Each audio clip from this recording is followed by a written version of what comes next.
તમને થોડુંક મેંદુવડા વિશે સમજાવવા માંગુ છું. મેંદુવડા એ તમિલનાડુ અને દક્ષિણ ભારતના લોકોનું પ્રખ્યાત અને લોકપ્રિય વાનગી છે.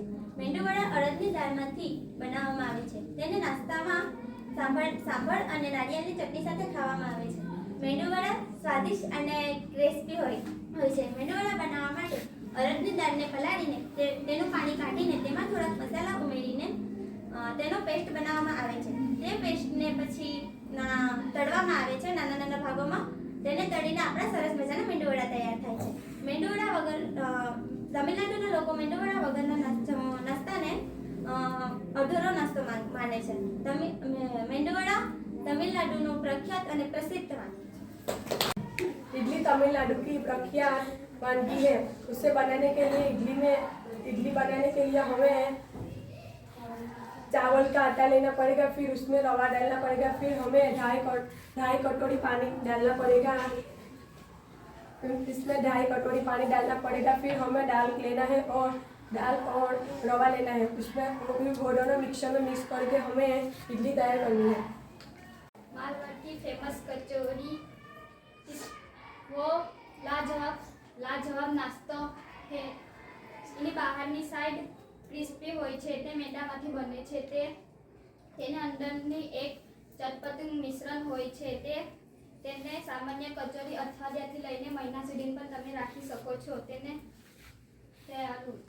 તેમાં સ્વાદિષ્ટ સ્ટફિંગ અને પુરાણ મસાલો દ્વારા જાડા ગાંઠિયાને પીસીને બનાવવામાં આવે છે, અથવા તમે બેસનનો પણ ઉપયોગ કરી શકો છો. આ બનાવવા માટે જાડા ગાંઠિયા સેવને મિશ્રણમાં દળદળ પીસી લેશું અને તેમાં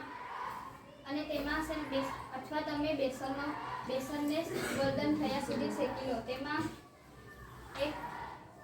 એક મધ્યમ આંચ પર એક કડાઈ લો, તેને મધ્યમ આંચ પર 1 ટેબલસ્પૂન તેલ લો. તેમાં જાડા ગાંઠિયા સેવ અથવા શેકેલો બેસન નાખો. તેમાં ખજૂર આંબલી ચટણી, ખાંડ અને મીઠાને છોડીને સ્ટફિંગનું બધી મિશ્રણ શેકો અને તેને 30 સેકન્ડ માટે શેકો. તેને બરાબર મિશ્રણ કરો. તેનું સ્વાદિષ્ટ સ્ટફિંગ તૈયાર છે. હવે તેનો લોટ બાંધીશું. તેને કટ લોટ માટે બરાબર 2 ચમચી તેલ નાખીશું અને જેટલું ગરમ પાણી જોઈએ તેટલું ગરમ પાણી નાખીશું અને તેને ગોળનો આકાર આપીશું. ગોળનો આકાર આપીને તેને એક કડાઈ લેશું. તેને મધ્યમ આંચ પર તેલ ગરમ કરીશું અને તેને તેલમાં ગરમ કરીશું અને તે તેલમાંથી પછી તેને બધી બોલ તળીશું. પછી તેને સર્વ કરી દઈશું.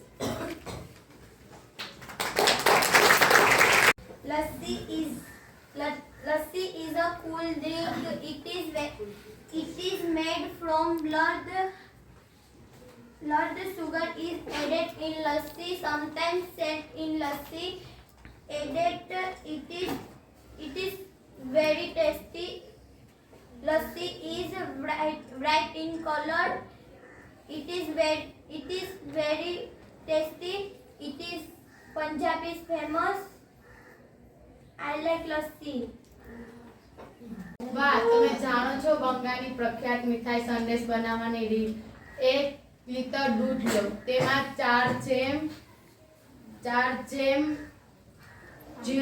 કપ ઝીણો ખાંડ અને ગુજરાતી માટે ગોળ પણ ચાલે, 4 એલચીનો પાવડર અને 1 ચેમ તેમાં પિસ્તા અથવા બદામની કડાઈ લ્યો. તેની રીત એક કડાઈમાં દૂધને ઉકાળો, તેને ઠંડુ થવા દો. પછી તેમાં ઇલાયચી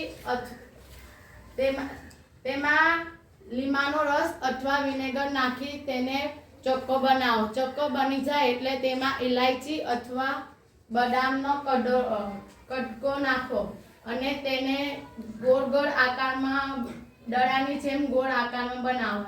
નાના નાના ગોળ બની જાય તેને બદામ અથવા પિસ્તાથી સજાવો. તે બની જશે સંદેશ. આ છે બંગાળની સ્વાદિષ્ટ મીઠાઈ સંદેશ. ખમણ ગુજરાતનું પ્રસિદ્ધ ભોજન છે. બેસનનો લોટ, પાણી, મીઠું, ખારું સોડા અને લીંબુનો રસ મિક્સ કરો. આ મિક્સને સારી રીતે મિક્સ કરીને એક નરમ લોટ બનાવો. તેને 10-15 મિનિટ માટે રાખો જેથી તે સેટ થઈ જાય. એક પેનમાં તેને ગરમ કરો અને ખમણ સોનેરી થઈ જાય ત્યાં સુધી તેને તળો અને ખમણને ગરમા ગરમ પીરસો. મુંબઈની પ્રખ્યાત વાનગી વડાપાઉં છે. તેને બનાવવા માટે બાફેલા બટેટા, પાઉં અને 2 ચમચી હળદર, રાઈ, લીલા મરચાં, લીમડો અને ચોખાનો લોટ લેવામાં આવે છે. તેને તળ્યા પછી વડાપાઉંમાં મૂકવામાં આવે છે અને તેનો આનંદ લેવામાં આવે છે. નમસ્તે. બંગાળની રાષ્ટ્રીય મીઠાઈ રસગુલ્લા છે. रसगुल्ला खावाથી आँखों जलन दूर થાય છે. रसगुल्ला को नेपाल में रसबरी कहते हैं. रसगुल्ला भूरा અને નરમ હોય છે. રસગુલ્લા બનાવવા માટે દૂધ, પાણી, ખાંડ, વિનેગર અને એલચીનો ઉપયોગ થાય છે.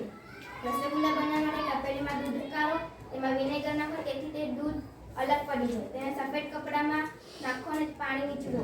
પછી તેને હથેળીની મદદથી ઘસો. તેથી તે નરમ અને પોચું બની જાય. પછી તેને ગોળ ગોળ આકાર આપો અને ખાંડની ચાચરીમાં 15-20 મિનિટ ઉકાળવા મૂકો.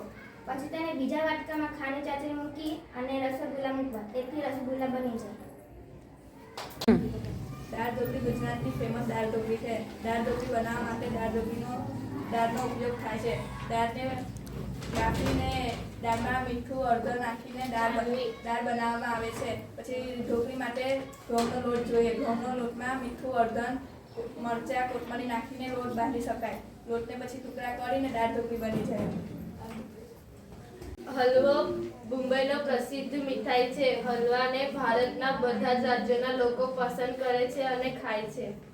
जलेबी गुजरात की प्रख्यात मिठाई है. जलेबी को बनाने के लिए पहले मैदो, दही, पानी, खांड અને બેકિંગ સોડાનો પાવડર અને ઇલાયચીનો પાવડર એક મોટા પેનમાં લો. તેને સારી રીતે મિક્સ કરો અને બેસનના લોટને 30 મિનિટ માટે ઢાંકી રાખો જેથી તે નરમ અને સિલ્ક બની જાય.